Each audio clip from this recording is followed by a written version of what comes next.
तिमिरान्धस्य ज्ञानाञ्जनशलाकया चक्षुरुन्मिलितं येन तस्मै श्रीगुरुवे नमः। नमः ॐ विष्णुपादाय कृष्णपृष्ठाय भूतले श्रीमते भक्तिवेदान्तस्वामिन् इति नामिने। नमस्ते सारस्वतीदेवे गौरवाणी प्रचारिणे निर्विशेषशून्यवादी पाश्चात्यदेशतारिणे। जय श्री कृष्ण चैतन्य प्रभु नित्यानंद श्री अद्वैत गदाधर श्रीवासादि गौर भक्तवृंद। हरे कृष्ण कृष्ण कृष्ण हरे हरे, हरे राम राम राम हरे हरे। गुरुवे गौरचंद्राय राधिकाय तदालये कृष्णाय कृष्ण भक्ताय तद्भक्ताय नमो नमः। हरे कृष्णा। आप सभी का बहुत बहुत स्वागत है इस भगवत गीता कोर्स में। हम लोग जिस 18वें अध्याय का अध्ययन कर रहे हैं, जिसमें हम लोगों ने कल देखा था कि एक ज्ञान का सर्वोच्च अवस्था जो ब्रह्मभूत की अवस्था है, अगर कोई भक्त उस ब्रह्मभूत की अवस्था को प्राप्त कर जाता है और ब्रह्मभूत की अवस्था को प्राप्त करने के बाद अगर किसी भक्त का या किसी भगवान का संग उसे प्राप्त होता है, तब उसे पराभक्ति मतलब शुद्ध भक्ति प्राप्त होती है, जिसको केवला भक्ति भी कहते हैं, तो या फिर निर्गुणा भक्ति भी जिसको कहा जाता है। उसके बाद जब भगवान इस चीज को वर्णन कर देते हैं कि ब्रह्मभूत प्रसन्नात्मा न सोचती न कांक्षति सम सर्वेषु भूतेषु मद भक्तिम लभते पराम, तो मेरे भक्ति को प्राप्त करने के बाद क्या होता है, अगर कोई मेरे भक्ति का लाभ कर लेगा तो क्या होगा, तो उसके विषय में भगवान 55वें श्लोक में कहते हैं, भक्त्या माम अभिजानाति यावन्य चास्मि तत्वतः ततो माम तत्वतो ज्ञात्वा विशते तदंतरम। केवल भक्ति से मुझ भगवान को यथा रूप में जाना जा सकता है। जब मनुष्य ऐसी भक्ति से मेरे पूर्ण भावनामृत में होता है, जो तो वह वैकुंठ में प्रवेश कर सकता है। भगवान कह रहे हैं कि केवल भक्ति से ही मुझे जाना जा सकता है। भक्त्या माम अभी जानाति। तो भगवान ये सब क्या क्यों कह रहे हैं कि जब वो पराभक्ति को प्राप्त कर लेगा, ठीक है, किस भक्ति को प्राप्त कर लेगा? पराभक्ति को। पराभक्ति, कोई भी जीव जब पराभक्ति को प्राप्त कर लेता है, और उस पराभक्ति को हमने बताया था, परिभाषा भी बताया था, और 2 प्रकार की भक्ति होती है, एक वैधि भक्ति, एक रागानुगा भक्ति। तो भगवान कह रहे अगर वो पराभक्ति को प्राप्त कर लेगा तो प्राप्त करने के बाद उसका फल क्या होगा, तो उसी फल को बताते हुए भगवान कहते हैं कि मैं जैसा हूं। पराभक्ति से क्या जान जाएगा कि मैं जैसा हूं, मतलब भगवान के स्वरूप को जान जाएगा। वो कैसे जान जाएगा? तो तत्वतः, तत्व के साथ भगवान के उस स्वरूप को जान जाएगा कि भगवान कैसे हैं। तत्वतः जानने का मतलब भगवान कैसे व्यापक हैं। भगवान क्या है? व्यापक हैं, व्यापक हैं, आदि हैं। ये सब को वह जानने लग जाएगा। किससे जानने लग जाएगा? केवल भक्ति के माध्यम से ही वह वास्तविक रूप से जान पाएगा कि भगवान कौन है। जब तक वो पराभक्ति नहीं करेगा, पराभक्ति प्राप्त नहीं होगा, वो भक्ति नहीं करेगा, तो स्वरूप को नहीं जानेगा। स्वरूप को नहीं जानेगा तो 2 हाथ वाले जो बंसीधर हैं, जो टेढ़ी टांग वाले हैं, जो वृंदावन के अंदर गौओं को परिचालन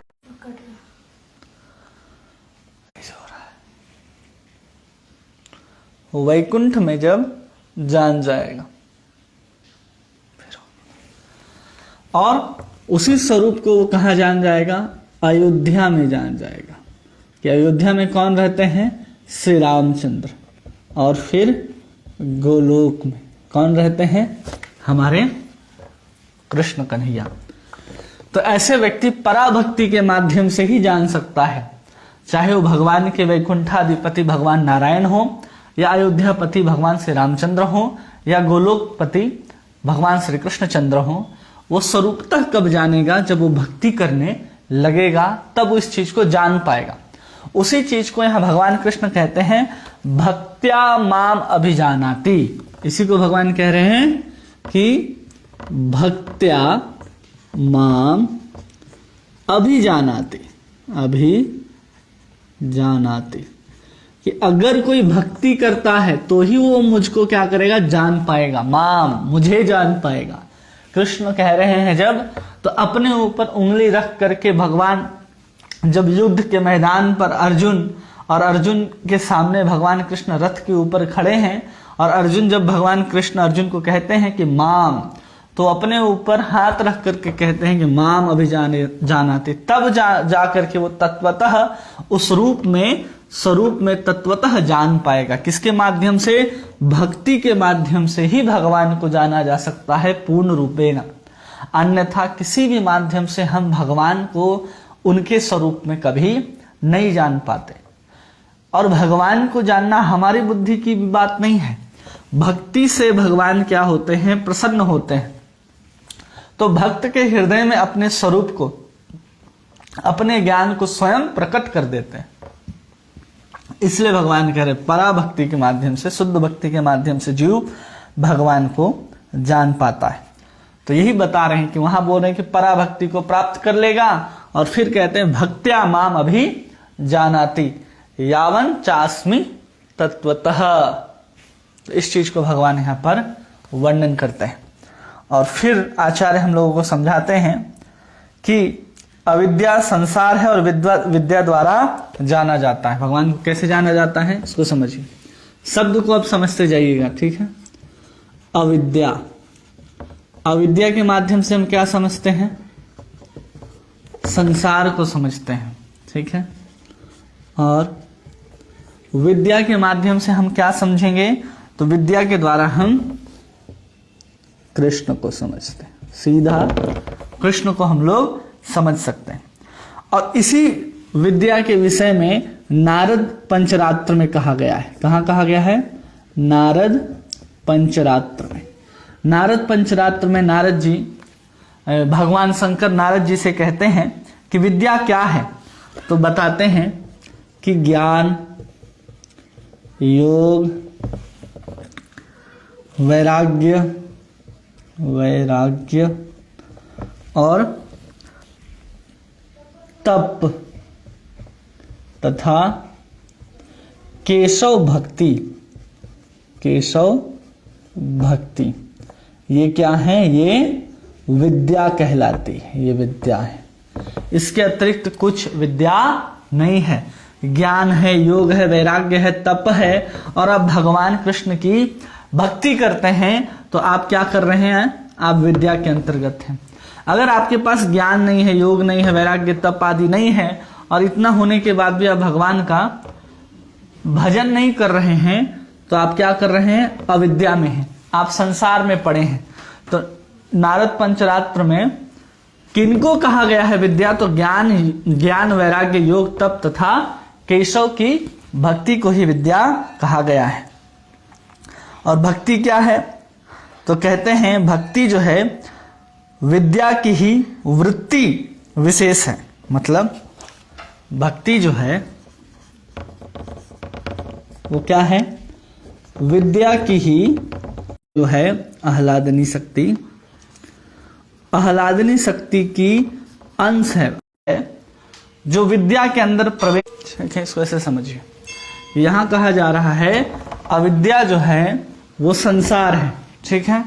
जब हम कह रहे हैं कि हम क्या करते हैं? जानते हैं। जब हम किसी चीज को जानने की बात करते हैं तो जाना किसके माध्यम से जाता है? भक्ति के माध्यम से। और भक्ति हमको क्या करेगी? जब तक वो ज्ञान नहीं देगी, वो विद्या नहीं देगी, हम कृष्ण को नहीं जान सकते हैं। और उसी विद्या को नारद पंचरात्र में 5 चीजों को कहा गया विद्या है। ज्ञान, वैराग्य, योग, तप और भगवान कृष्ण की भक्ति को ही विद्या कहा जाता है। और भक्ति क्या है?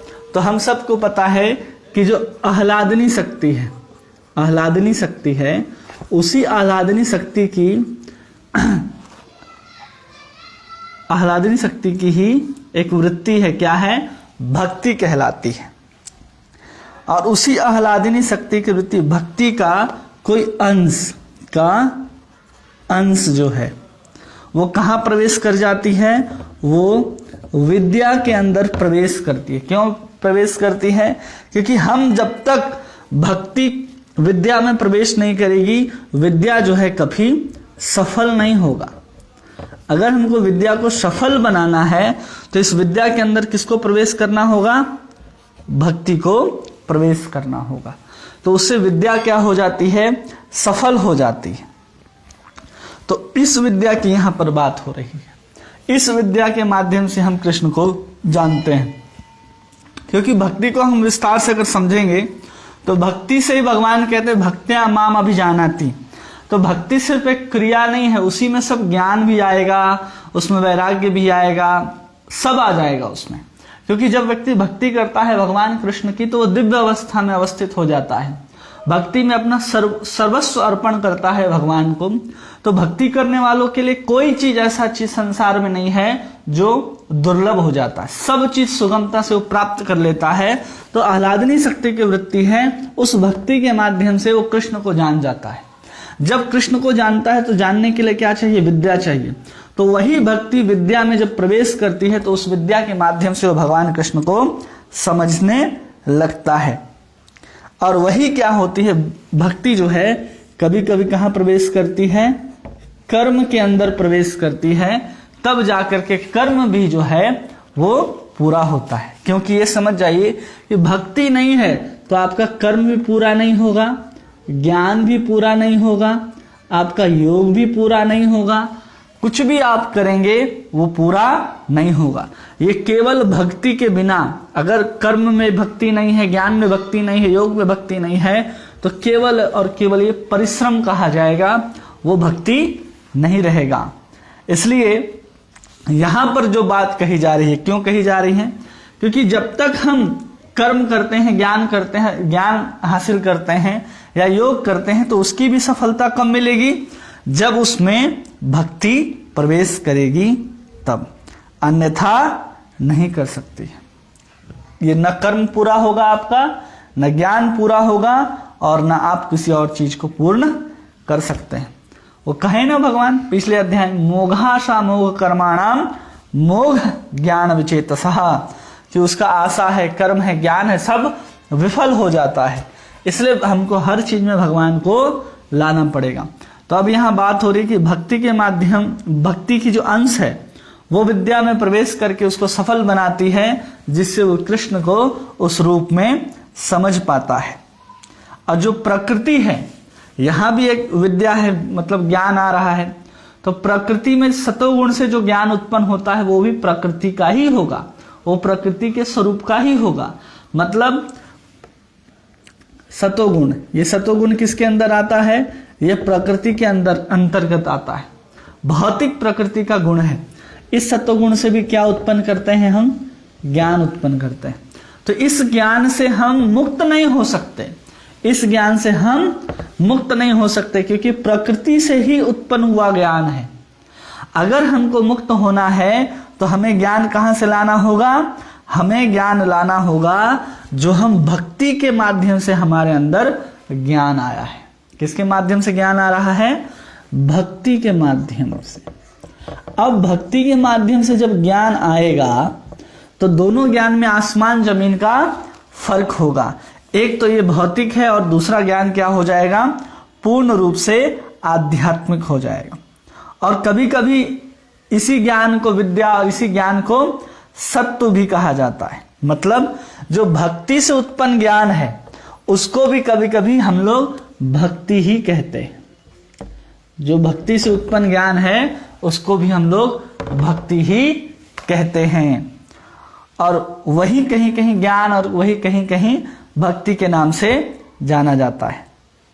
तो अब बताते हैं भगवान कि सतोगुण से उत्पन्न ज्ञान है, अगर इसको कोई छोड़ देता है और फिर भक्ति से उत्पन्न ज्ञान के माध्यम से वो ब्रह्म को सायुज्य कर पाता है, ब्रह्म को साक्षात्कार कर पाता है।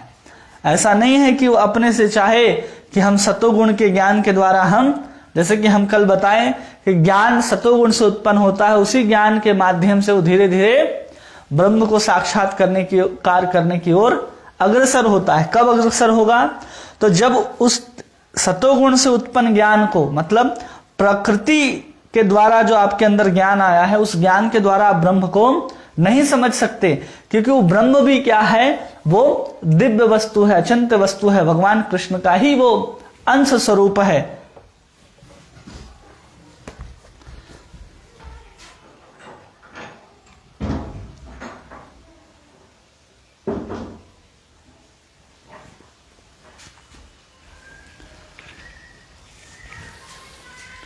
भगवान कृष्ण का ही अंश स्वरूप है क्या?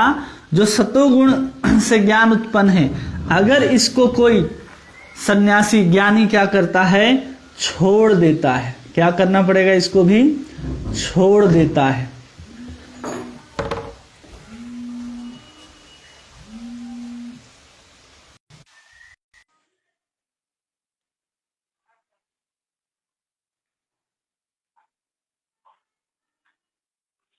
हरे कृष्णा बेटा। इस प्रोग्राम में तब जाकर के वो जो भक्ति से उत्पन्न ज्ञान है, इस ज्ञान के माध्यम से वो क्या करता है? ब्रह्म को जान पाता है, और इसी ज्ञान के माध्यम से वो ब्रह्म में सायुज्य मुक्ति को प्राप्त करता है। अन्यथा अगर वो सतोगुण जो प्रकृति से उत्पन्न ज्ञान है, उस ज्ञान के माध्यम से वो कभी भी ब्रह्म को जान नहीं सकता और सायुज्य भी नहीं कर सकता, क्योंकि भगवान कह रहे भक्त्या माम अभिजानाति। तो केवल और केवल ज्ञान भी अपने आप में सफल नहीं है जब तक उसमें भक्ति प्रवेश नहीं करती है। अगर किसी को ब्रह्म में भी सायुज्य होना है तो उसको किसी न किसी मात्रा में भक्ति करनी ही पड़ेगी, भगवान को स्वीकार करना ही पड़ेगा। जब वो भगवान को स्वीकार नहीं करता है तब तक उस व्यक्ति को क्या करना पड़ेगा? ब्रह्म का साक्षात्कार और ब्रह्म के जो सायुज्य मुक्ति है वो प्राप्त नहीं होगा। इसलिए कहते हैं कि जो व्यक्ति सन्यास ले रहा है, क्या कर रहा है? इस अध्याय का नाम ही है सन्यास योग, तो उसी आधार पर इसको हम लोग समझते हैं। ये है क्या? कि ये है सन्यास योग।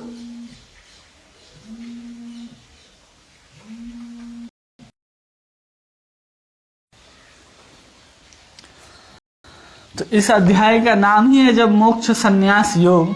तो कहते हैं कि कोई भी व्यक्ति जो सन्यासी है, मतलब सन्यासी है इसका मतलब है कि वो साफ साफ क्या है?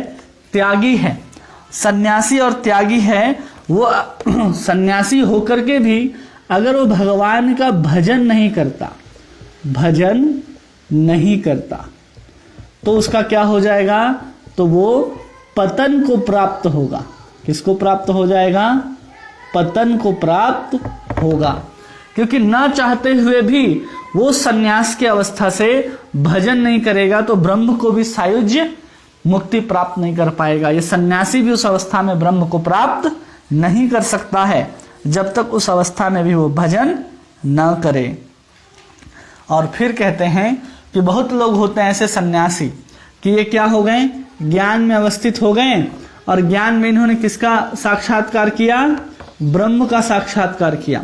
वो निराकार ब्रह्म को ही सब कुछ मानते हैं, और जो भगवान है, भगवान का जो स्वरूप है, उसको क्या मानने लगते हैं ये लोग? कि कहते हैं भगवान का स्वरूप है ही नहीं, भगवान तो निराकार हैं, वो अवतार लेकर के आ ही नहीं सकते। तो ये लोग क्या करते हैं? भगवान की जो अवतार लेकर के आते हैं तो ये लोग मजाक उड़ाते हैं कि भगवान नहीं है, भगवान तो निराकार ब्रह्म है, वो अवतार लेकर के इस धरती में कैसे आ सकते हैं?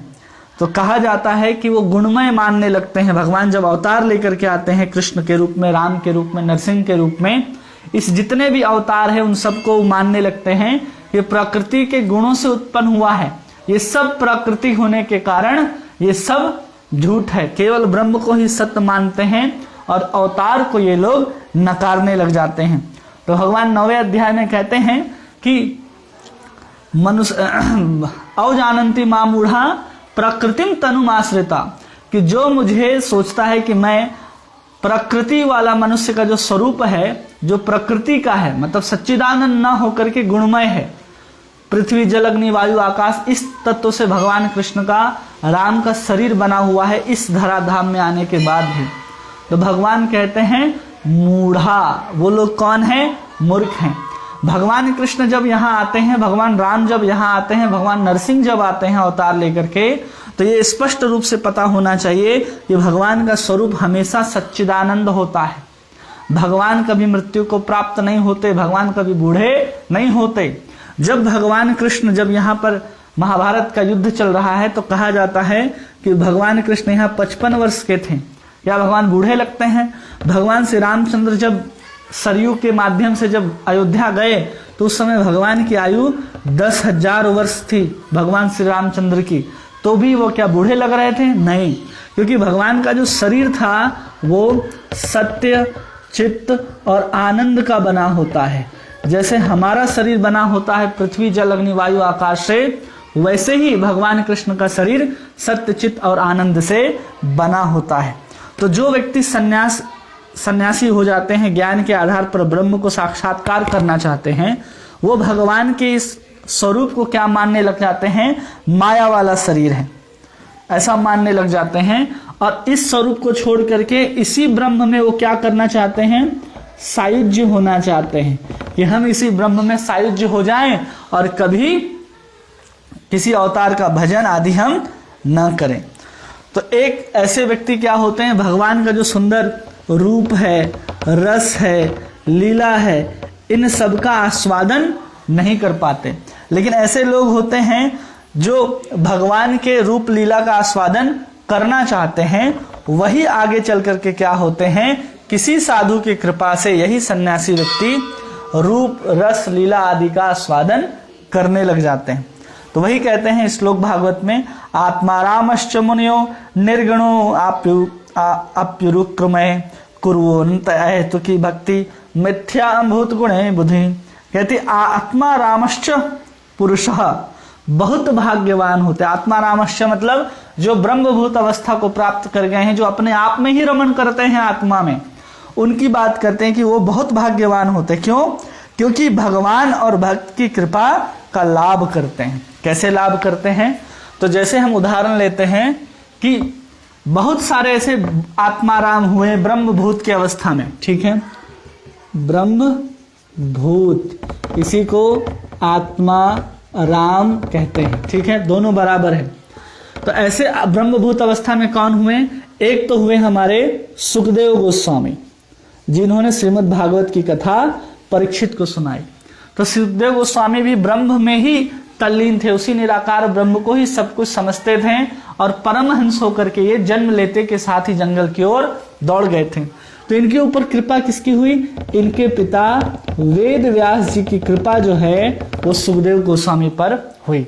उन्होंने श्रीमद् भागवतम के श्लोक सुनाए कि भगवान कृष्ण का स्वरूप क्या है, वो कैसे दिखाई देते हैं, उनका लीला क्या है, गुण क्या है, जिससे आकर्षित होकर के सुखदेव गोस्वामी ने पूरे के पूरे श्रीमद् भागवतम का वर्णन किया। और इस ब्रह्म सुख को छोड़ करके वो इसे अनंत गुना जो सुख है स्वयं भगवान कृष्ण में उनको भजने लग गए। मतलब वो ब्रह्मभूत अवस्था से ऊपर चले गए, क्योंकि भगवान ने पिछले श्लोक में कहा कि ब्रह्मभूत प्रसन्नात्मा, और उसके आगे क्या कहते हैं? मद भक्तिम लभते पराम, मतलब कि जो ब्रह्मभूत है इससे भी ऊपर पराम, उससे भी ऊपर जो सुख है वो मेरे भक्ति का सुख है, जिसमें तुम क्या कर सकते हो? मेरे स्वरूप को जान सकते हो। इसलिए कह रहे हैं भगवान इस श्लोक में भक्त्या माम अभिजानाति। और दूसरा कृपा किसके ऊपर हुआ? स्वयं भगवान की कृपा हुई। किसके ऊपर? एक तो भक्त की कृपा हो गई, और एक जो सनत कुमार हैं, जो सनत कुमार हैं, इनके ऊपर कृपा किसकी हुई? स्वयं भगवान की कृपा हुई। जब वे वैकुंठ के दरवाजे पे थे तो वहां पर भगवान कृष्ण के चरणों पर चढ़ाई हुई जो अगरू और चंदन तुलसी मिश्रित आदि जो सुगंध उड़ करके आया, उससे सनत कुमार जो हैं भगवान विष्णु के तरफ आकर्षित हो गए। तो ये अवस्था है आत्माराम पुरुषों की, कि जब वो ब्रह्मभूत होते हैं तो सीधे वो पराभक्ति शुद्ध भक्ति को प्राप्त कर जाते हैं और जिनके ऊपर भक्त और भगवान की कृपा हो जाती है। और सबसे आखिरी में जो यहाँ भगवान कह रहे हैं कि भक्त्या माम अभिजानाति यावन्य चा अस्मि। क्या कहते हैं भगवान?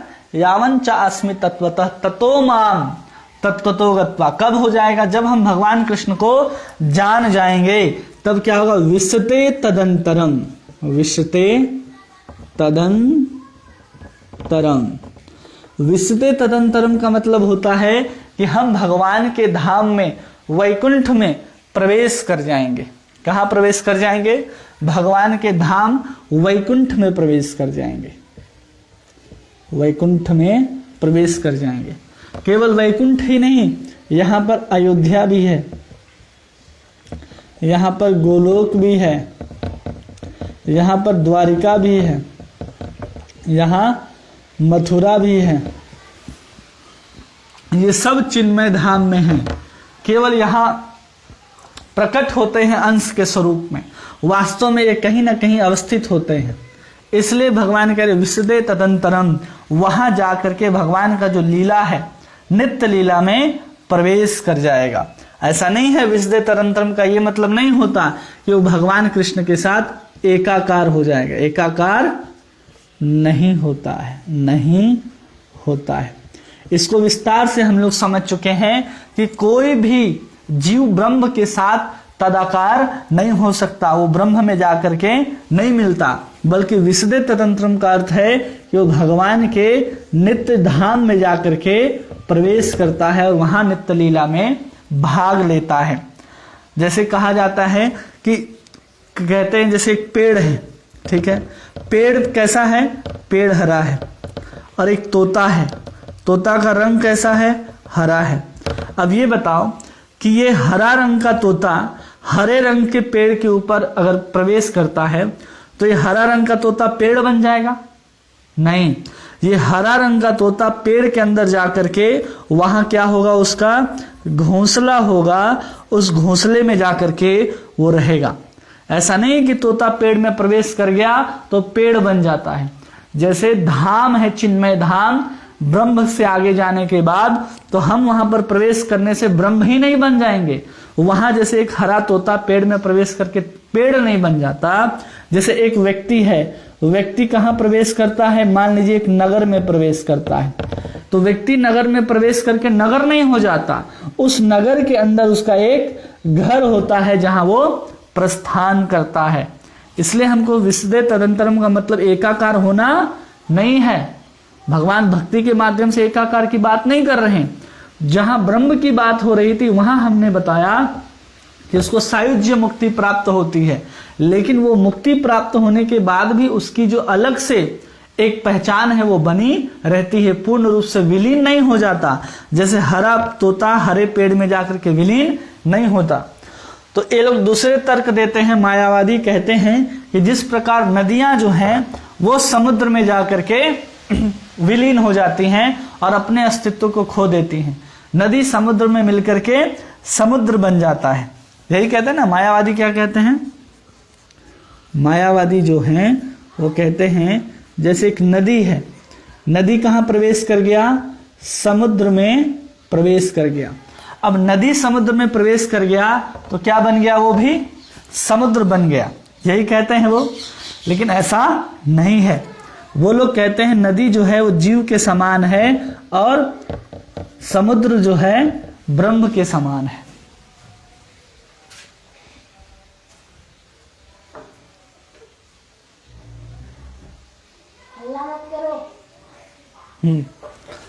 तो जीव किसके समान है? नदी के समान और ब्रह्म के समान। तो नदी रूपी जीव जो है उस समुद्र रूपी ब्रह्म में मिल करके ब्रह्म हो जाता है, जीव नहीं रहता। लेकिन ऐसा नहीं है। जो भक्त हैं वो क्या कहते हैं?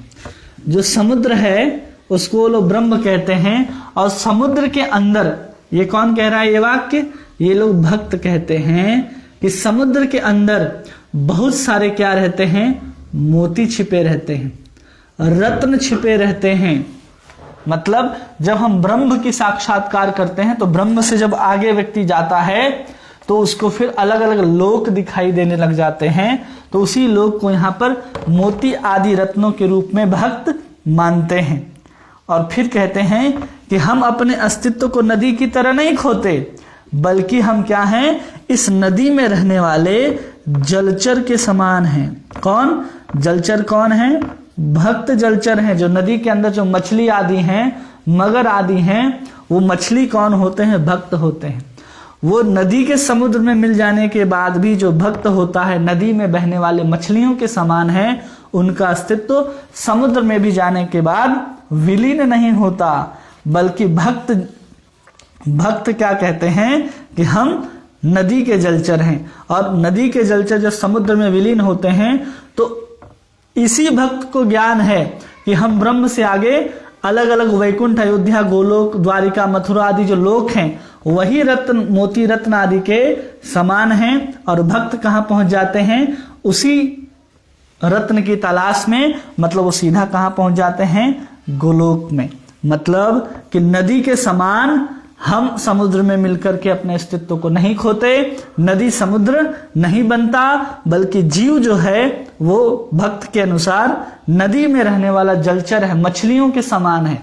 जैसे समुद्र में मिलती हुई नदी है, नदी ने अपना अस्तित्व खो दिया, लेकिन नदी में रहने वाले जो जलचर है, जो जीव हैं, वो अपने अस्तित्व को नहीं खोते, बल्कि वो नदी में प्रवेश करके, समुद्र में प्रवेश करके भी अलग अलग प्रकार के मोतियों को ढूंढ निकालते हैं और सीधे भगवान के धाम में प्रवेश करते हैं।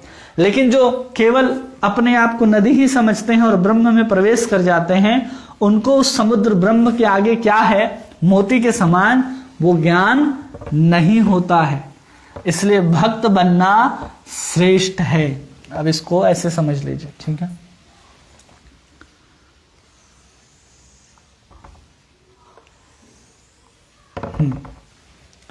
तो ये है आध्यात्मिक जगत। ये क्या है?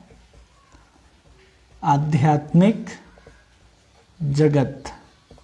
और ये है भौतिक जगत, जहां हम लोग रहते हैं। भौतिक जगत है, ठीक है। यह आध्यात्मिक जगत है। तो इस आध्यात्मिक जगत में बहुत सारे ब्रह्मांड है। एक ब्रह्मांड नहीं, कईयों ब्रह्मांड है। छोटे छोटे ऐसे करोड़ों ब्रह्मांड है, सबका साइज अलग अलग है। ऐसे चारों तरफ ये ब्रह्मांड हैं, ठीक है। उसी में से एक ब्रह्मांड को हम ले लेते हैं, थोड़ा बड़ा बनाते हैं, ठीक है। और इसी ब्रह्मांड में 14 लोक हैं। यहाँ पर ब्रह्मलोक है। इस ब्रह्मांड के बीचों बीच ये धरती है और इसके नीचे बाकी 14 लोक पाताल आदि लोक हैं नीचे। इससे ऊपर 7 लोक, इससे नीचे 7 लोक। और यहां पर इस ब्रह्मांड के बाहर ये जो भी क्षेत्र है, इस ब्रह्मांड के बाहर, वो सब क्या है? जल से घिरा हुआ है। वो सब किससे घिरा हुआ है? जल से घिरा हुआ है, पूरा का पूरा। हर ब्रह्मांड के बाहर इस जल से, जो जल है, इसी जल को बोलते हैं कारण समुद्र। क्या कहते हैं इसको? कारण समुद्र कहा जाता है। और इसी कारण समुद्र के ऊपर कारणोदक्षाई महाविष्णु शयन करते हैं, जिनके रोमकूपों से छोटे छोटे ब्रह्मांड निकलते हैं और उस समुद्र में गेंद के समान तैरने लग जाते हैं। और भगवान का जो आध्यात्मिक जगत है, वहां से निकलने वाली जो दिव्य प्रकाश है, वहां से क्या आ रहा है? दिव्य प्रकाश आ रहा है। ये क्या है? वो प्रकाश है। वो चारों तरफ फैली हुई है। ये प्रकाश भगवान के दिव्य धाम से निकल रहा है। लेकिन हमारा ब्रह्मांड एक पूरा एक सेल के समान है, अंडे के समान, और उसके अंदर ये पूरे के पूरे 14 लोक हैं। तो उसके अंदर ये दिव्य प्रकाश प्रवेश नहीं कर पाता। और यहीं पर भगवान शिव का सदाशिव धाम है। क्या धाम है? इस आध्यात्मिक जगत में भगवान शंकर का सदाशिव धाम है। इसी सदाशिव धाम में आधा अंधेरा और आधा प्रकाश रहता है। इसके ऊपर जाएंगे तो इसके ऊपर अनंत वैकुंठ हैं। इसके ऊपर भी कितने वैकुंठ हैं? अनंत वैकुंठ हैं, अनंत लोक हैं यहाँ, जिसको कोई गिन नहीं सकता। कहा जाता है कि हम इस भौतिक जगत के एक एक कण को गिन सकते हैं, लेकिन आध्यात्मिक जगत में कितने वैकुंठ हैं उसको हम नहीं गिन सकते हैं। मतलब कि जितने भी अवतार आते हैं सबके यहाँ अपने अपने स्थान होते हैं, चाहे नरसिंह हो, बुद्ध हो, वामन हो, गणेश हो, कोई भी हो, उन सबका एक आध्यात्मिक जगत में एक स्थान होता है। और इसके ऊपर जाएंगे तो फिर वहां पर एक स्थान है जिसको बोलते हैं अयोध्या। इसके ऊपर क्या है? अयोध्या। और अयोध्या के ऊपर ऐसे ही पुरी है, पुरी के ऊपर द्वारिका है, उसके ऊपर मथुरा है, फिर गोलोक वृंदावन है। ऐसे पूरा का पूरा धाम है। तो जो व्यक्ति ब्रह्म को जानते हैं, इसी प्रकाश को ही वो सब कुछ समझ पाते हैं। इसी को समुद्र के रूप में कहा जा रहा है। और इसके ऊपर जो धाम है वही रत्न के समान है। एक भक्त ही जानता है कि जब हम ब्रह्म से ऊपर जाएंगे तब हम आध्यात्मिक जगत में प्रवेश कर सकते हैं, नहीं तो हम यहीं फंस के रह जाएंगे। यही भगवान इसमें बता रहे हैं, वो मेरे नित्य धाम में प्रवेश करता है। अब भगवान आगे कहते हैं, श्लोक संख्या 56।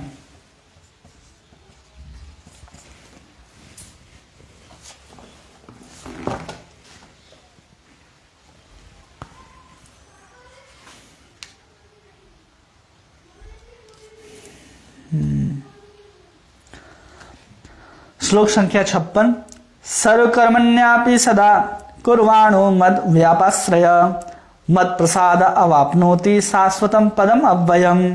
मेरे शुद्ध भक्त मेरे संरक्षण में समस्त प्रकार के कार्यों में संलग्न रहकर भी मेरी कृपा से नित्य तथा अविनाशी धाम को प्राप्त होते हैं। किसकी कृपा से? मेरी कृपा से। कैसे प्राप्त होते हैं? सर्व कर्माण्यपि सदा कुर्वाणी मद व्यपाश्रय।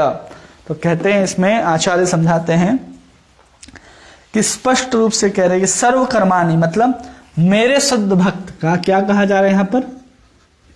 मेरे शुद्ध भक्त।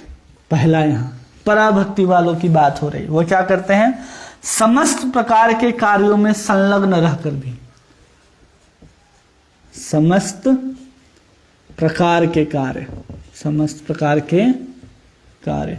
अब जो समस्त प्रकार के कार्य कहा जा रहा है तो इसमें क्या है? नित्य कर्म भी करते हैं वो, काम्य कर्म भी करते हैं वो, और सकाम की भावना भी उनके अंदर होती है।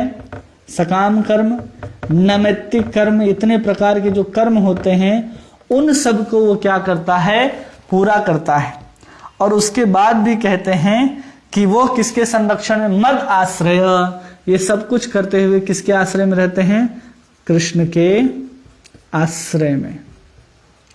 जब कृष्ण के आश्रय में रहते हैं तब भगवान कृष्ण कहते हैं कि मेरी कृपा से, मेरी कृपा से वो प्राप्त कर लेता है अव्यय धाम को, अव्यय धाम को प्राप्त कर लेता है।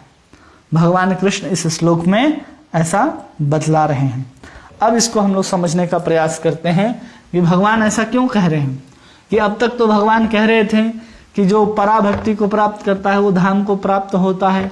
अब भगवान यहाँ पर कहने लग गए कि जो सकाम कर्मों में भी अपनी कामनाओं के साथ कर्म भी कर रहा है तो भी वो मेरे धाम को प्राप्त होगा।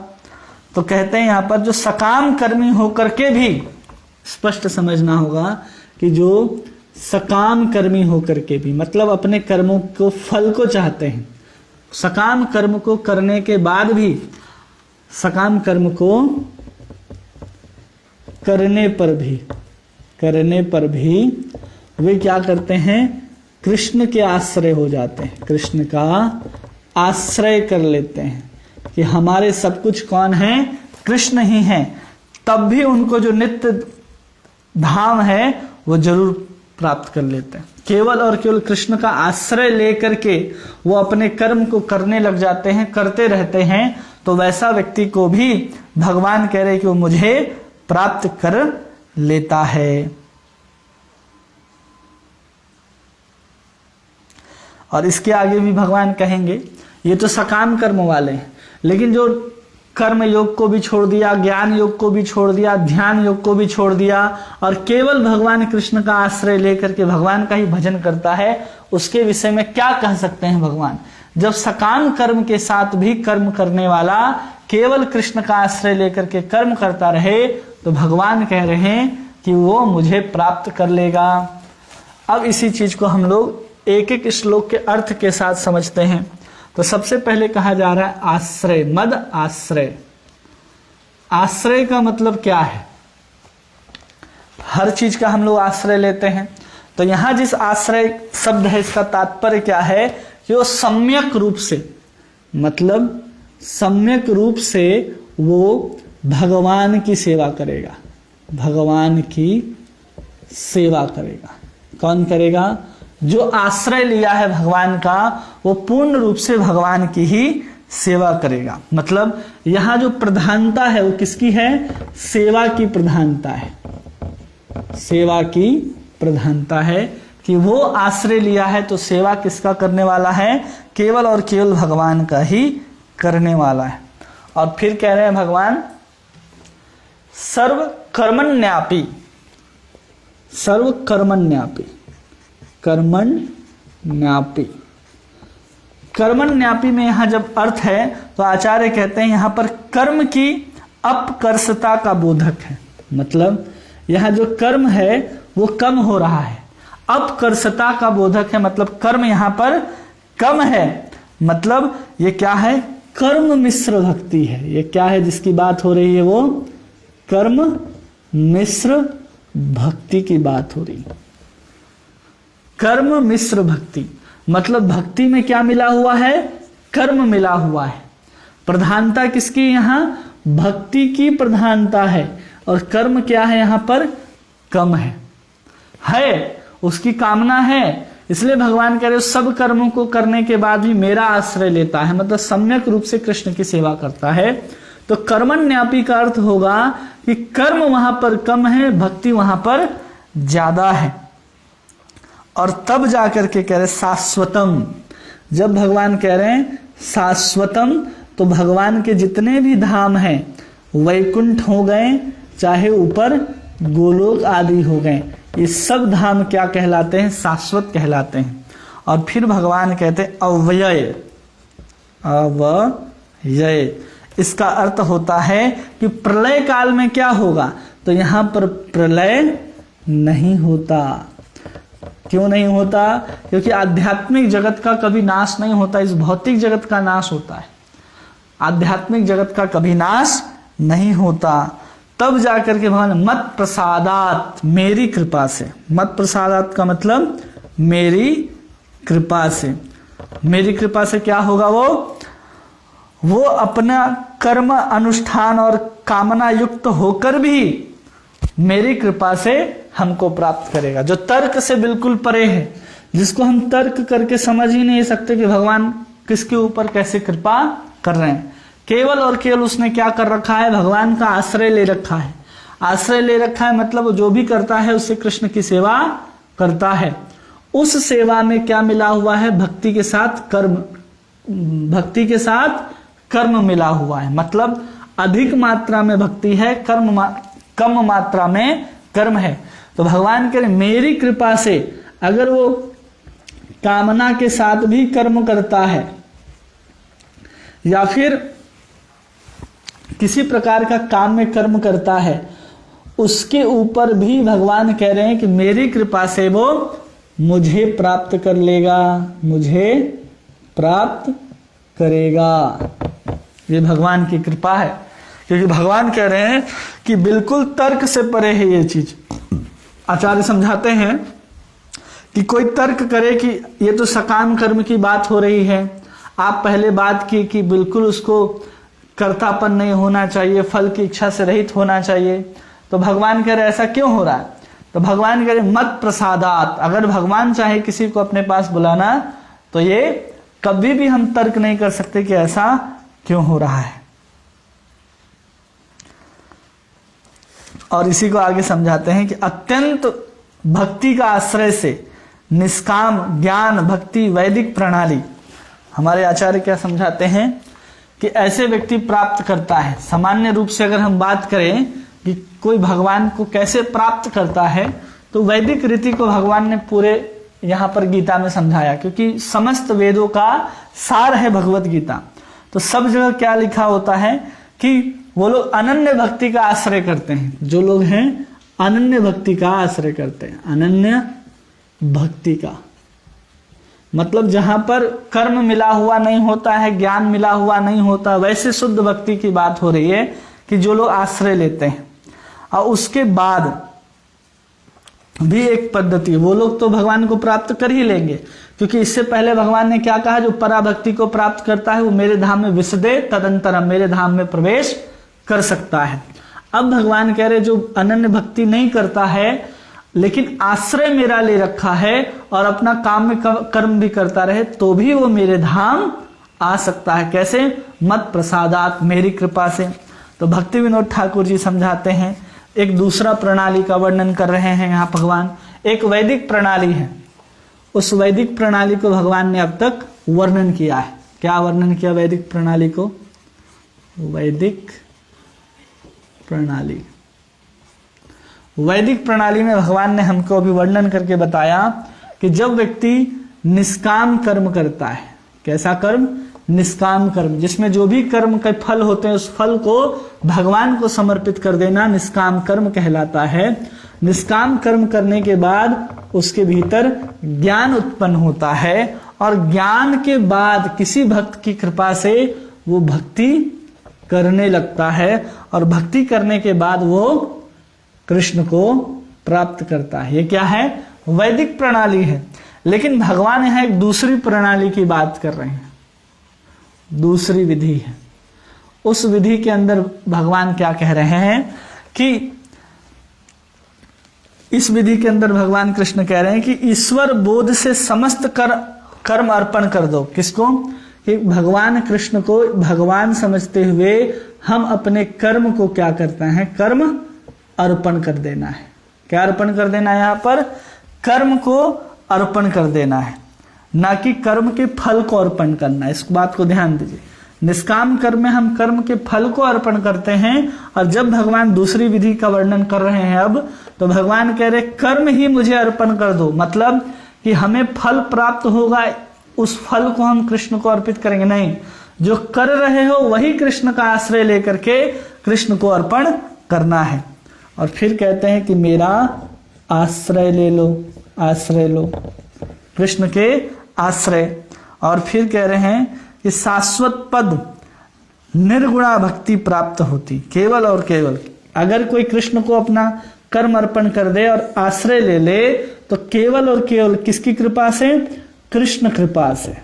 कृष्ण कृपा से क्या मिलेगा उसको?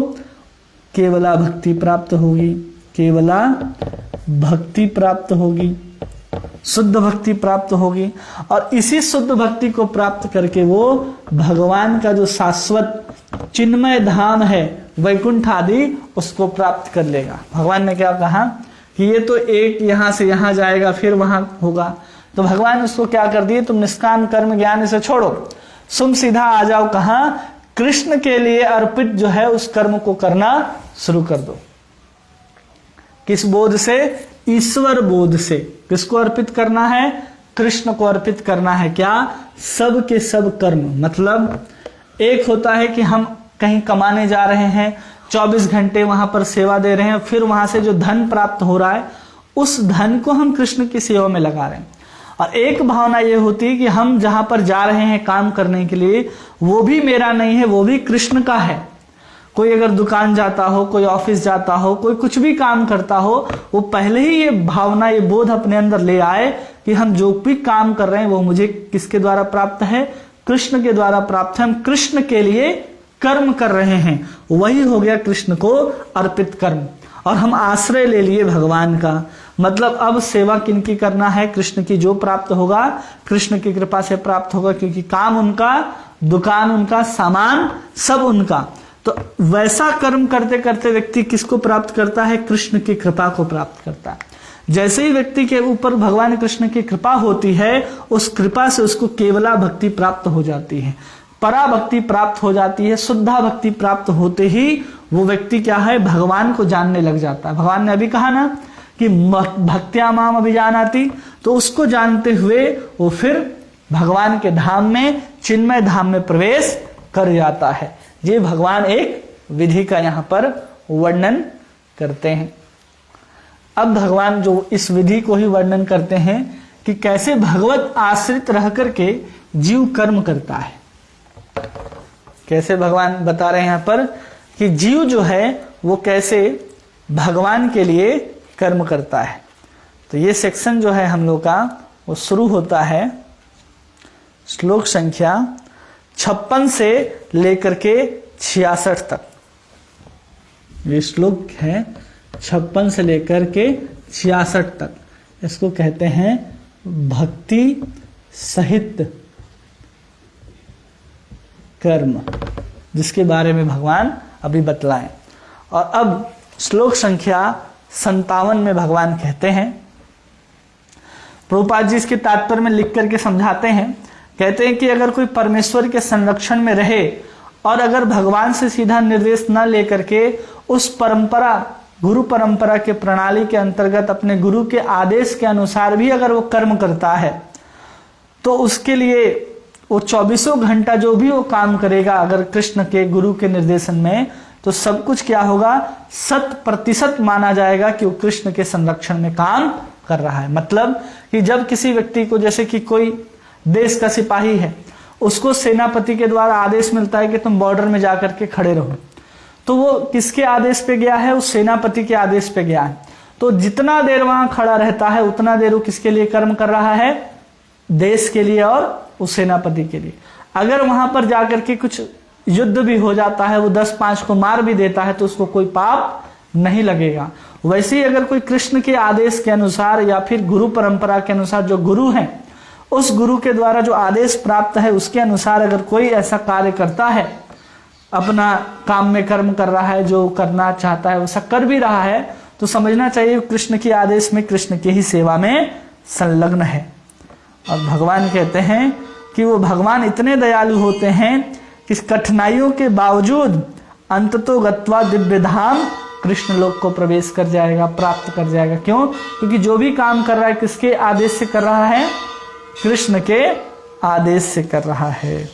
और ये भी कहते हैं कि उसका भगवत धाम में प्रवेश होना सुनिश्चित रहता है, इसमें कोई भी संशय नहीं है। और परम धाम में कोई परिवर्तन नहीं होता, वहां प्रत्येक वस्तु शाश्वत है और अनिश्वर है तथा ज्ञानमय है।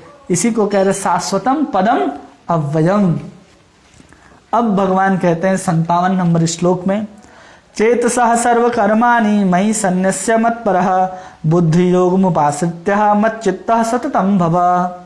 सारे कार्यों के लिए मुझ पर निर्भर रहो, मेरे संरक्षण में सदा कर्म करो, ऐसी भक्ति से मेरे प्रति पूर्णतया सचेत रहो।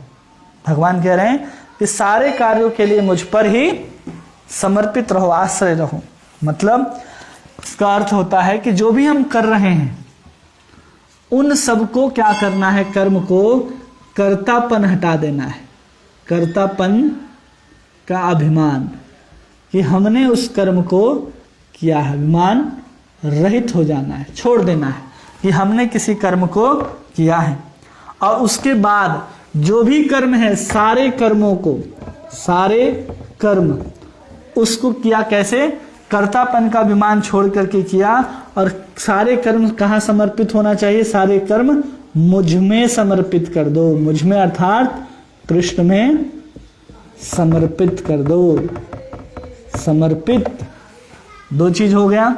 और फिर कहते हैं मेरे परायण होकर मत चित्तः, मेरे परायण हो जाओ। परायण इसी को कह रहे हैं आश्रय, कि सभी कर्मों के लिए मुझ पर आश्रित रहो। और अपने निश्चयात्मिका बुद्धि के द्वारा, किस बुद्धि के द्वारा, निश्चयात्मक बुद्धि द्वारा। और फिर कहते हैं मत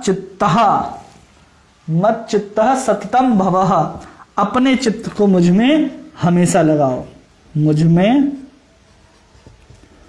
चित्त को लगाओ।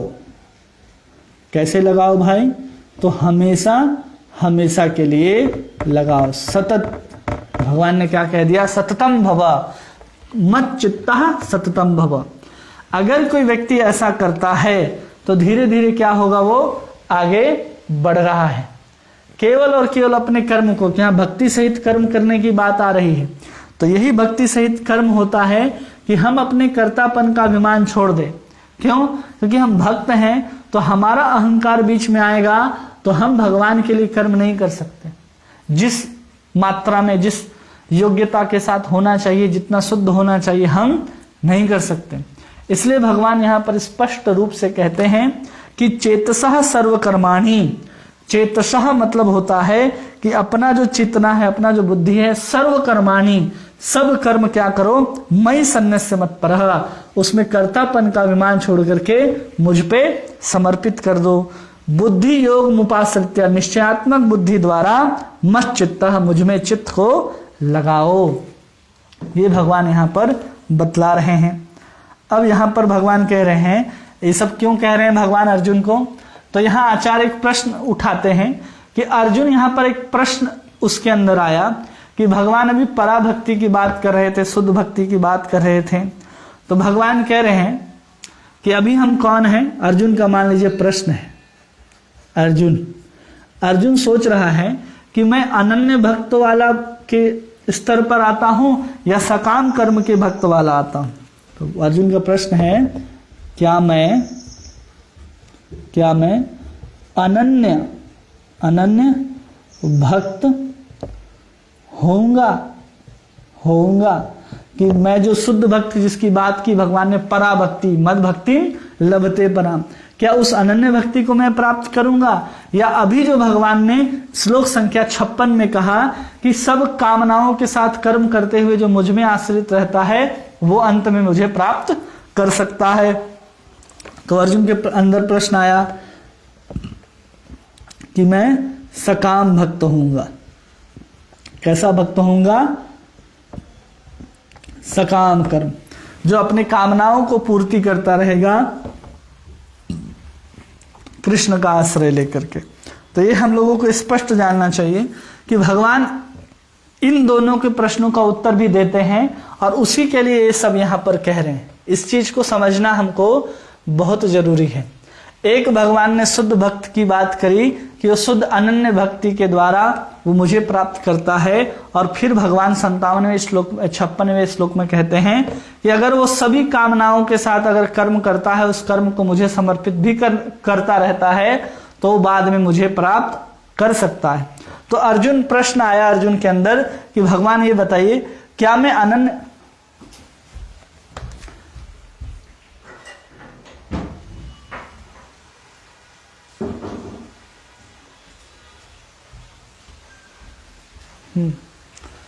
तो क्या मैं अनन्य भक्त होऊंगा या फिर मैं आपके उस सकाम कर्म जैसा रहूंगा? तो भगवान इसके उत्तर में कहते हैं, अर्जुन को उत्तर में कहते हैं कि तुम सर्वश्रेष्ठ नहीं बन सकते। अब इसको मिटाते हैं तो समझ में आएगा आराम से। तो अर्जुन का प्रश्न क्या है? अर्जुन के अंदर प्रश्न आया कि मैं शुद्ध भक्त होऊंगा। शुद्ध भक्त अर्जुन के अंदर आया, मतलब अर्जुन के माध्यम से हम सब के लिए कहा जा रहा है। ठीक है, हम सब के लिए क्या कहा जा रहा है कि जब भगवान कह रहे हैं कि हम शुद्ध भक्त होंगे या फिर हम सकाम भक्त होंगे। शुद्ध भक्त या फिर सकाम, जो अपने कामनाओं की पूर्ति के लिए कर्म भी करते रहेगा और कर्म को मुझे समर्पित करता रहेगा, आश्रय लेकर के मेरी सेवा आदि करेगा। तो कौन श्रेष्ठ है? ये शुद्ध श्रेष्ठ है या श्रेष्ठ है? तो श्रेष्ठ ये है। तो अर्जुन पूछता है कि ये हम होंगे या ये होंगे? तो भगवान अर्जुन से कहते हैं कि तुम ये भी नहीं होगे और तुम ये भी नहीं होगे। तो भगवान कहते तुम सर्वश्रेष्ठ नहीं बन सकते, तुम सकाम भक्त भी नहीं बन सकते, तुम ये भी नहीं बन सकते अर्जुन, और तुम ये भी नहीं बन सकते। तो फिर भगवान क्या है? तो दोनों के बीच का एक रास्ता निकालते हैं, इस दोनों के बीच का। और भगवान कृष्ण कहते हैं कि अपने आश्रम के अनुसार भगवान बीच का रास्ता निकालते हैं अर्जुन के लिए, और कहते हैं कि हमारा जो आश्रम धर्म होता है, आश्रम धर्म मतलब हमारे वर्ण और हमारे आश्रम के अनुसार जो धर्म होता है, हमारा वर्ण जो भी है, ब्राह्मण वैश्य क्षत्रिय शूद्र, और हम गृहस्थ हैं, वानप्रस्थ हैं, सन्यासी, उसके अनुसार जो धर्म होता है, और व्यवहारिक धर्म, ये दोनों प्रकार के धर्म को, अपने कर्तव्यों को व्यक्ति क्या करे, मुझ में समर्पित कर दे, मुझ में अर्पित कर दे, अर्पित करे। क्योंकि अर्जुन आश्रम धर्म को छोड़ नहीं सकता, कभी भी नहीं छोड़ सकता, क्योंकि वो शुद्ध भक्त ही आश्रम धर्म को छोड़ करके ऊपर चले जाते। क्यों? क्योंकि जब तक व्यक्ति तीनों गुणों के अंतर्गत है, सतोगुण रजोगुण तमोगुण के अंतर्गत है, संसार में है, जब तक वो ब्रह्म की अवस्था, ब्रह्मभूत की अवस्था को प्राप्त नहीं हुआ है, तब तक वो शुद्ध भक्ति का वो स्तर नहीं आएगा। जब व्यक्ति कहाँ है, इस वर्ण आश्रम धर्म को पालन कर रहा है ब्रह्मभूत अवस्था के पहले, तो उसके लिए भगवान कह रहे कि आश्रम धर्म को भी निभाओ और व्यवहारिक धर्म को भी निभाओ, लेकिन उसको क्या करो, मुझे अर्पित करते हुए निष्काम भक्ति करो। क्या करो? निष्काम भक्ति करो। मतलब सकाम भक्त से ऊपर निष्काम भक्त होता है, और निष्काम भक्त से ऊपर भी शुद्ध भक्त होता है, जिसको भगवान 9वें अध्याय के 26वें श्लोक में कहते हैं। क्या कहते हैं इसी बात को? यत् करोसि यद् स्नासि यज्जुहोसि ददासि यत् तपस्येसि कौन्तेय तद् कुरुस्व मदर्पणम्, कि जो भी करते हो उस सबको मुझे अर्पित करो। ऐसा नहीं कि हम कुछ भी कर रहे हैं तो हमको अर्पित करने लग जाना है। हमने उस 9वें अध्याय के इस श्लोक में बताया भी है कि हमको क्या करना है और कैसे अर्पित करना है। कर्म फल को अर्पित नहीं करना है, सीधे कर्म को ही अर्पित करना है। भगवान कह रहे हैं मुझ में अर्पित करो, ये आश्रम धर्म हो चाहे व्यवहारिक धर्म हो। तो ऐसा करते हुए तुम क्या हो जाओगे? निष्काम हो जाओगे। जैसे कर्म की निष्कामता की बात भगवान कर रहे थे।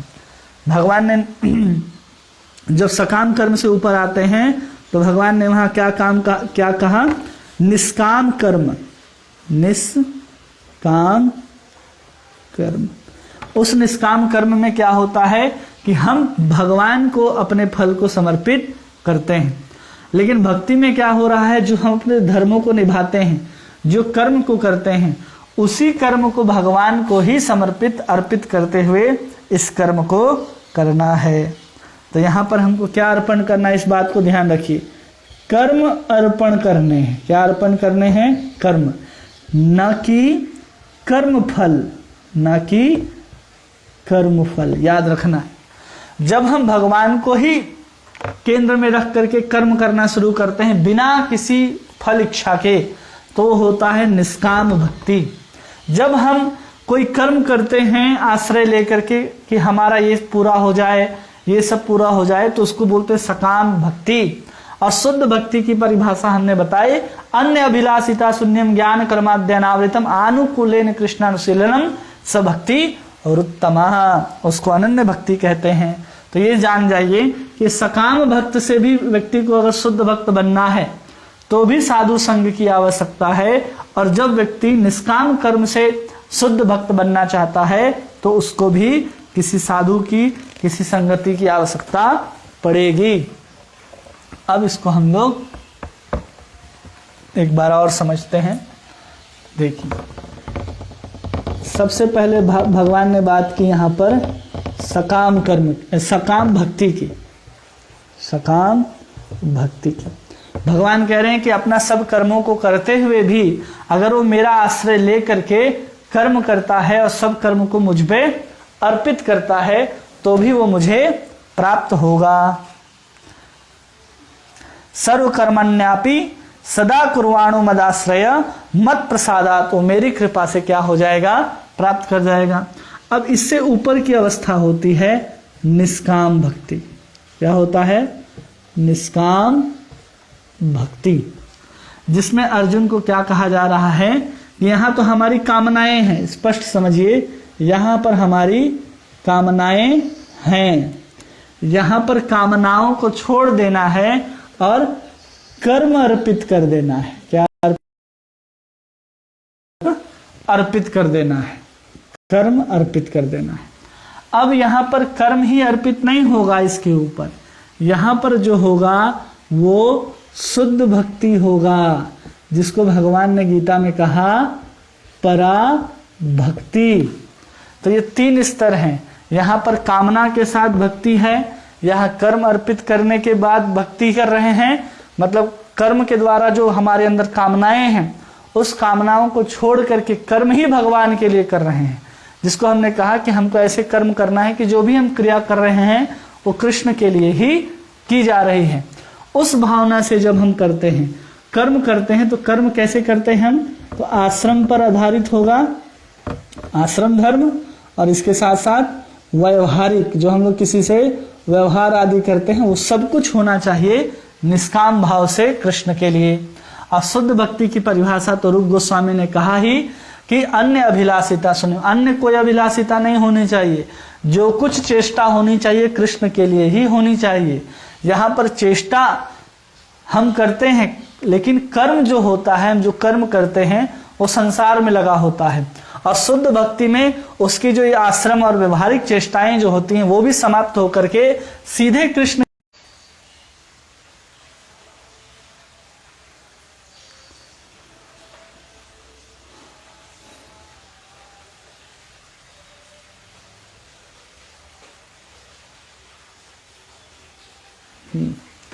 तो ऐसे 3 स्तर हो गए, सकाम भक्ति, निष्काम भक्ति और शुद्ध भक्ति।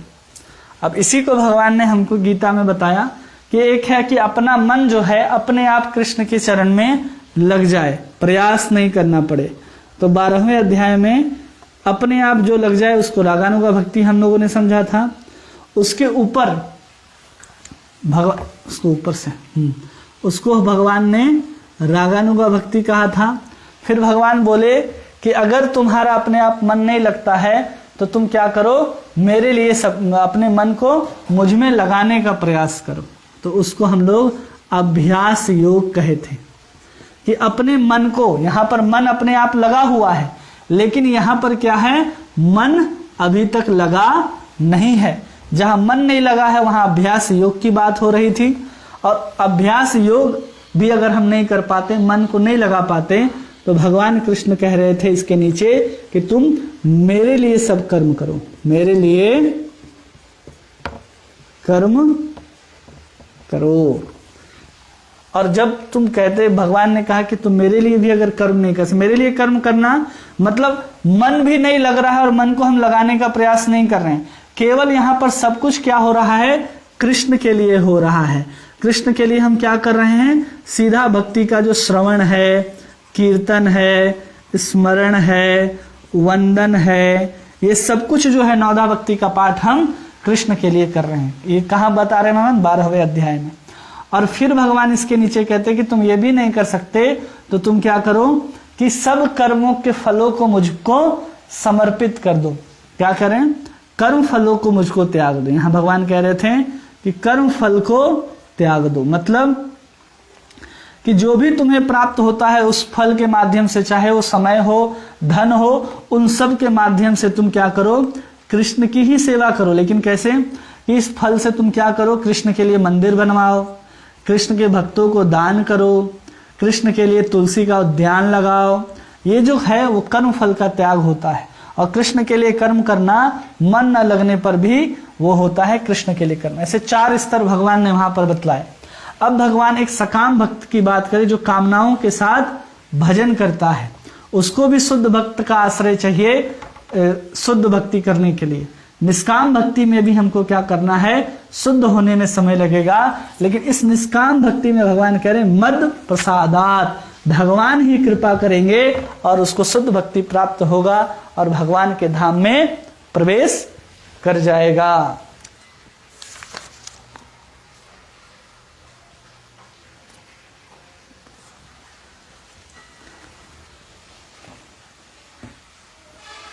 भगवान कृष्ण 58वें श्लोक में कहते हैं,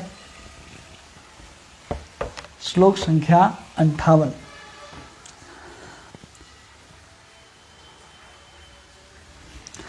मच्चित्तः सर्वदुर्गाणि मत्प्रसादात् तरिष्यसि अथ चेत्त्वम अहंकारान श्रेयोसी विनक्ष्यसि। यदि तुम मुझसे भावना भावित होगे तो मेरी कृपा से तुम बद्ध जीवन के सारे अवरोधों को पार कर जाओगे।